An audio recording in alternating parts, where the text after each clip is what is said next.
Good morning. Good morning. Good morning. Are we live? Are we live? Are we live? Good morning. Good morning. Good morning. Welcome to the show. Welcome to the show. Welcome to the Inside the Mind's Eye AM radio hour. I'm your host. What a morning. If you can hear behind me, you probably hear some noise in the background. You can actually see it. There's a robot. Look at that robot. That's a robot that cleans our house. It drives around the floor. I think it's called a Roku, subscription television service that will also clean your house. It's not a Roku. What is it? I haven't anthropomorphized the robot yet, so I just call it robot. But yeah, so that's the weird noise in the background, which I will go turn off. Just kidding, it rolled away. But yeah, good morning. It's Friday. You know what that means? What does that mean? It means it's David Lynch's weather report, where he talks about it being Friday. Once again, I'm turning it off. That's what I'm doing.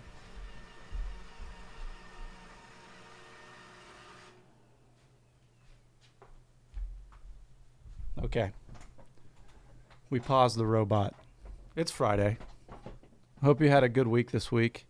Hope you're having a good day today. We got a good show. This is the let me just be transparent, okay? This is the thing. I don't know what this show is yet.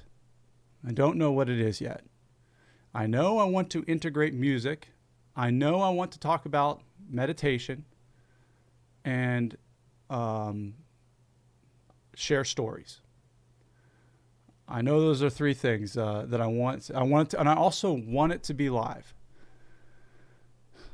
So those are the only three things I have. And I'm notorious. I don't know what my relationship is like with planning these shows.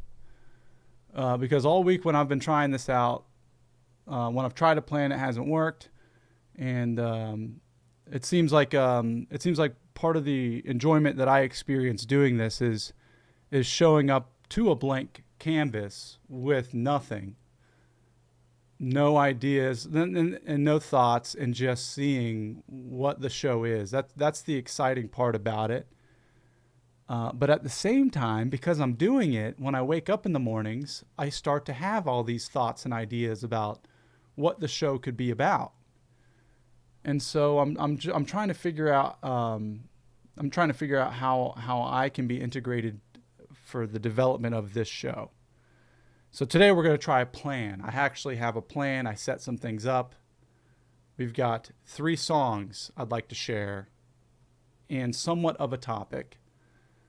And we'll see how it goes. I think it's just, we'll just test it and we'll just keep trying this thing out until we figure out what it is. But, and I also realized, we were talking about having a guest on yesterday, and I realized I think I want to utilize the podcast format for any guests I may be interested in talking to or interviewing, because it'll be easier to line up a time with them, and I really want to get in depth with the people that I'm attracted to, the people that my curiosity guides me towards, because I really don't want to potentially be interrupted by something that may happen in a live environment.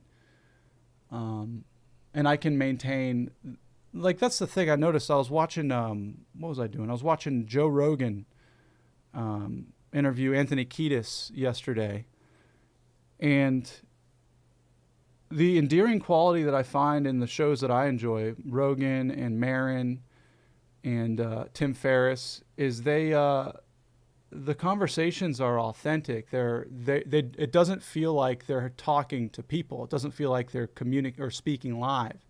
It feels like they're having talking to two people that are just interested in getting to know each other, or 2 people that are just interested in sharing a conversation. And to me, that's part of the magic is you're just watching two people talk about whatever it is they're talking about. And that can be done in a podcast format. It doesn't have to be live. So that's the other thing I realized is if we have a guest, we could have some special segments eventually on this show, but it seems like this is mostly just a me thing, just something that seems to liven me up and seems to generate energy within my being throughout the day and throughout the week. And it's just helpful in that sense. Kind of like exercising or something. It's just, I wake up, I might not want to do this, but doing it is helpful in some way. So that's my little pre-show monologue. And we can go ahead and get started with our first song. So the group I'd like to talk about today is a group from the 90s. They were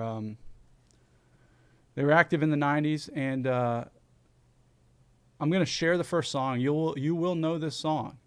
Everybody will know this song. It's a live version, though. This is going to be a live version of them performing this song on 2 Meter Sessions, which is a studio, I think, in Britain from 1993. The group is Blind Melon. And the song is, before we go into it, never mind, let's go into it. The song is No Rain. Enjoy. It rips my life away. It rips my life away. And it rips my life away. And it'll rip your life away. It'll rip your life away. Away.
Rogers, I don't think your Peterbilt hat was in tune.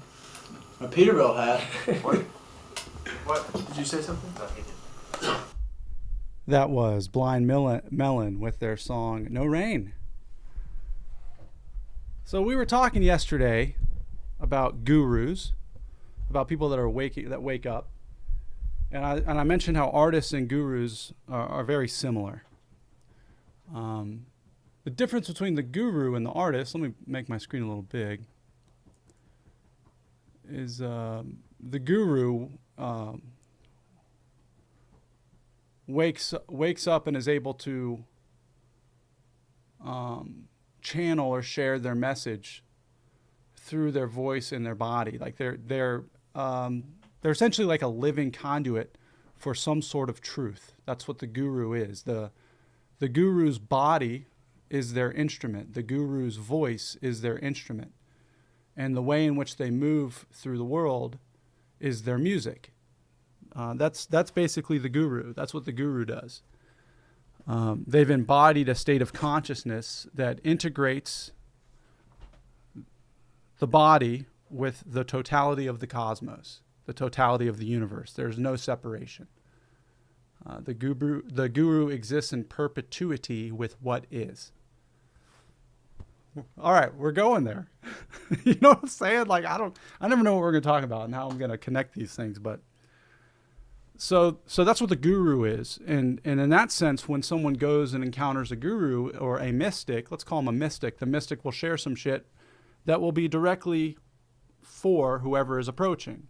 And it will hopefully spark, and I guess this is reports from people that have spent time around individuals that have woken up like this, is they continue to occur or like go back to the guru, and because it elicits some sort of emotion or connection with the divine that they were unable to access on their own.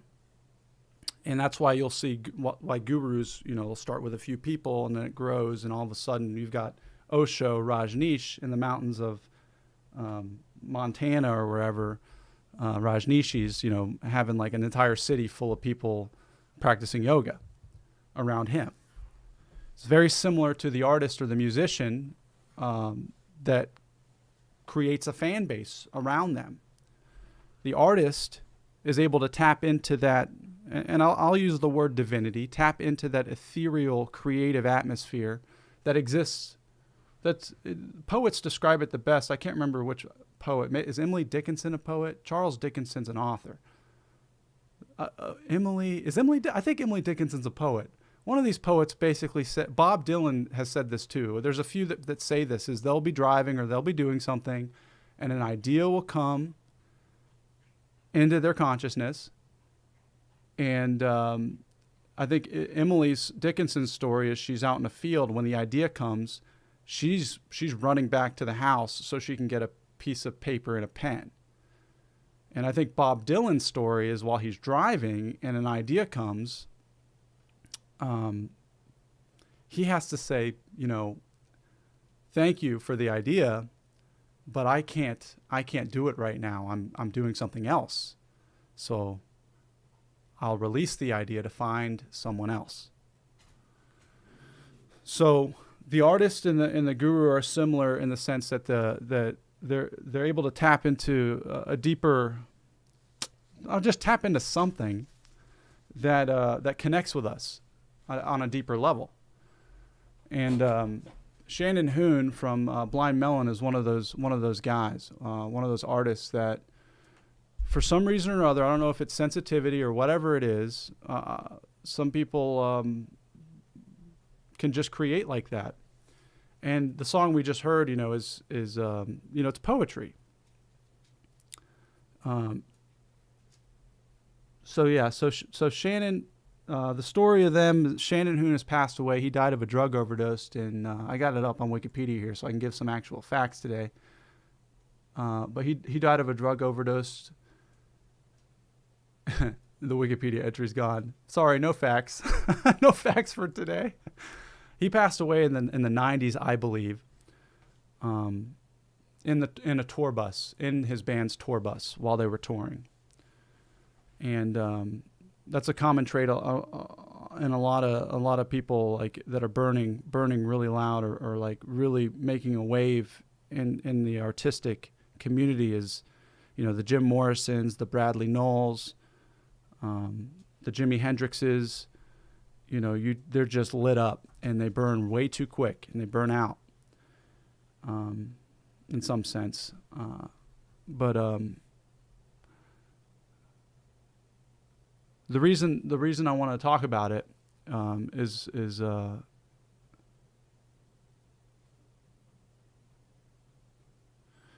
because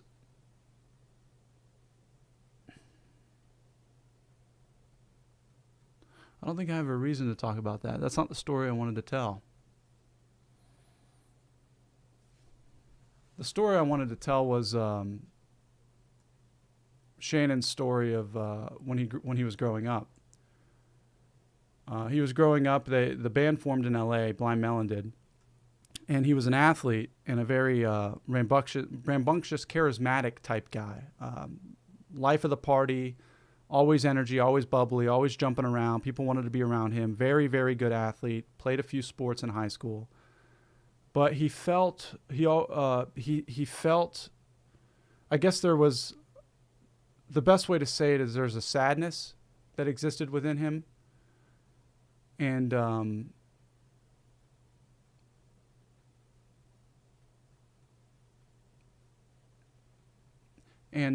next song that I want to play means a lot to me, because it's helped me a lot in those moments of sadness or pain that I've experienced in my life. And the song was able to develop a deeper meaning for me when I learned how it was created. So it was, Shannon was in high school, 17, 18 years old, living at his mom's house.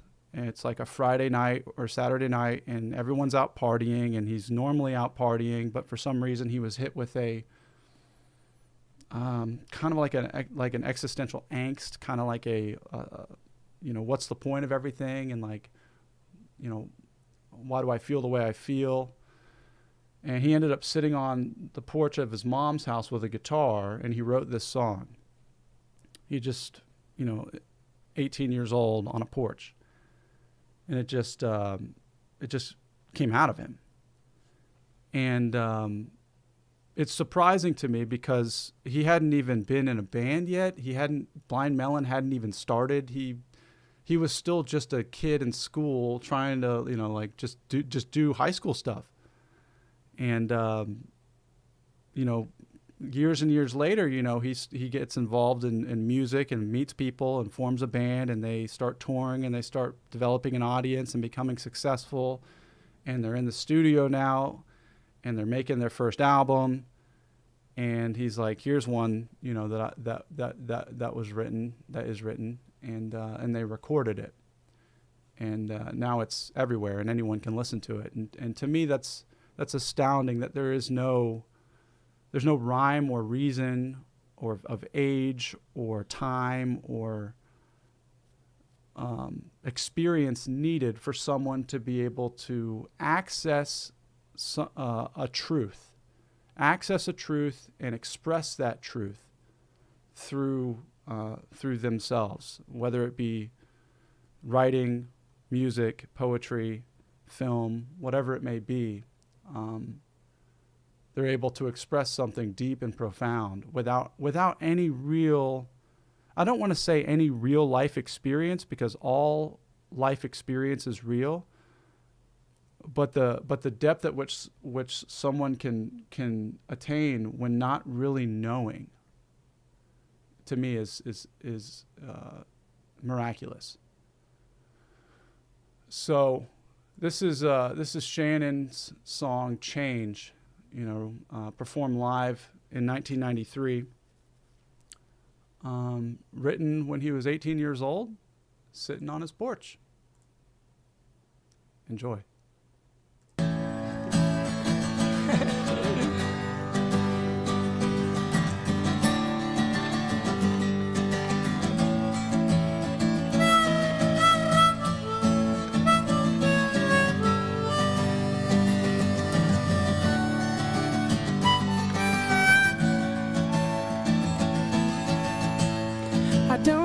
the sun's coming out today.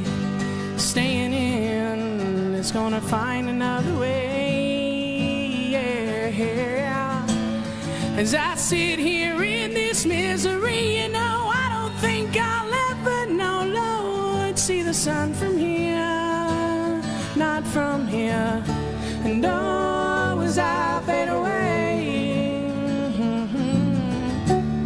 some people will say, yeah, they'll look at me and they'll say, hey, look at him, I'll never live that way. But that's okay, they're just afraid to change.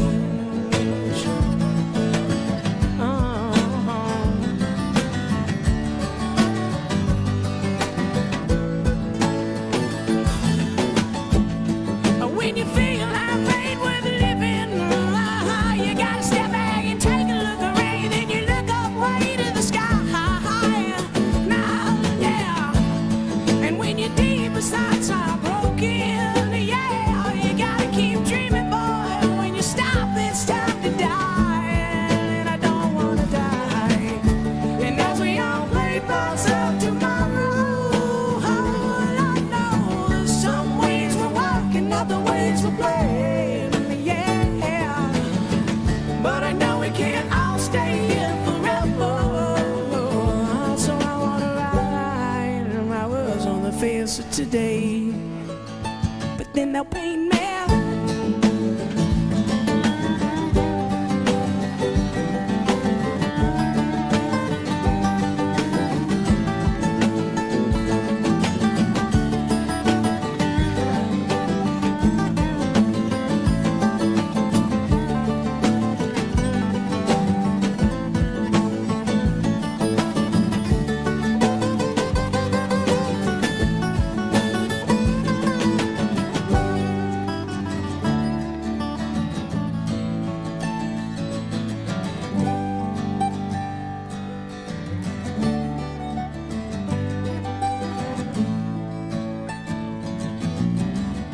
And oh, as I fade away, they'll all look at me and say, yeah, they'll look at me and they'll say, hey, look at him and where he is these days. When life is hard, you have to change. When life is hard, you have to change.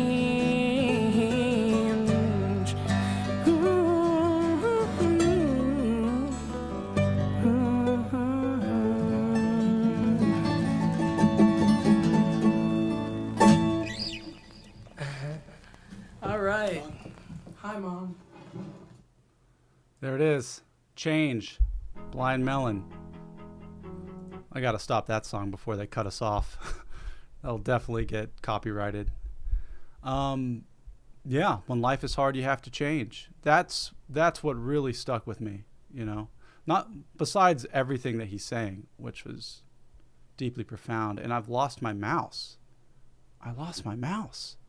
I can't do anything without my mouse. Oh, there it is. Oh no, it's confused. The mouse is confused. It thinks it's on YouTube. Oh my gosh, guys. Yeah, can't do anything. Lost the mouse.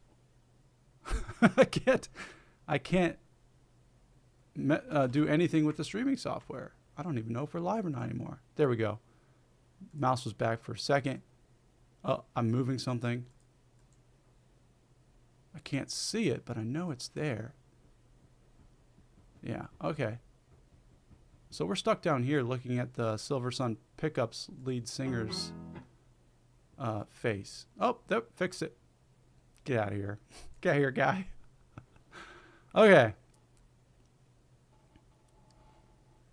A friend of mine has a good way of saying, when there's interruptions or internet goes out or things of that nature, it's the universe's way of nudging you and saying, get back here, get back to where you are. And I like that. I like to think of that, but there was something I wanted to say. God damn it. There's something I got to say. When life is hard, you have to change. And I listened to that song so many times in hard times, you know. How and it's a mystical or philosophical truth that the world is not the problem. You can't change people, places, and things. There's nothing I can do about the circumstances of the situation. The only thing that can be changed is me, my attitude, my perspective, my relationship with the world. That's what needs to change. And when life is hard, you have to change. But I can't change me. There's the me that's trying to change me is the thing that needs to be changed. So how can I be changed? And that was, I don't know if I have the answer to that question. For me today, I've learned that it's about putting oneself in a position to be changed. And I don't know what that looks like. I feel like that can look like many different things for many different people. But for a lot of times for me, it's just sitting, watching whatever's occurring. If I'm feeling a type of way, if there's things I think I want, and like we talked about earlier this week, if there's a message that I have to share, it's the message of being able to observe what is actually occurring. For a long time, I was so identified with my thoughts and my feelings. I was so identified with how I thought about things in the world and all that. And it wasn't until I learned how to sit my ass down and watch what's going on within me, like to activate that muscle of awareness, to activate that insight and start seeing. Only then was I able to create some separation from the experience that's occurring and the witnessing of that experience, the experience that's occurring within me. And that separation seems to facilitate change. I never know how I'm going to be each day. I don't have ideas about how things should go anymore. It seems that all these things have left. But how one puts themselves in a position to be changed, I do not know. I think it's all dependent upon the individual, and I've also know that a lot of times the change was facilitated because life was hard. Life changed me. Yeah, at a certain point, life just whipped my ass. Life was just like, you're sitting your ass down. Life was like, you don't know shit. And so this is what it's going to be. So I had to, I was changed. And so when life is hard, you change. And anyway, that's why I wanted to share that song and talk about it a little bit. Just try to share a little bit and talk about the relationship between artists and the work that they do. And, we discussed, I shared a little bit earlier about, the burning of the burning artist. That's flame grows and then burns out. And this is my attempt at a segue, by the way, into our last song. But yeah, this is, we're getting close to the end of our 30 minutes here, and appreciate you for joining. Thanks for listening. This next group is a group called the Whitest Boy Alive. If I have a suggestion to share, if there was one, I would recommend this album start to finish. It's one of those records that's been, since I discovered it, since I heard this song for the first time, it's stayed with me. It's all it's one of those that it's like a Pink Floyd Dark Side of the Moon for me, or a Kid Cudi, or a M83. It's great. And the song is called Burning. And it speaks somewhat to the same theme that we've been discussing, which is the artist's plight of feeling different in a world that doesn't seem to support whatever you may or may not be feeling, in an environment that's constrictive to the freedom that you can feel when you're expressing yourself, or when you're being gripped by a really, really good song, or you're taken away by a great film or a book. And for me, this is one of those songs. This is the Inside the Mind's Eye AM radio hour. Thank you for joining. We'll be back next week. The Whitest Boy Alive. Burning.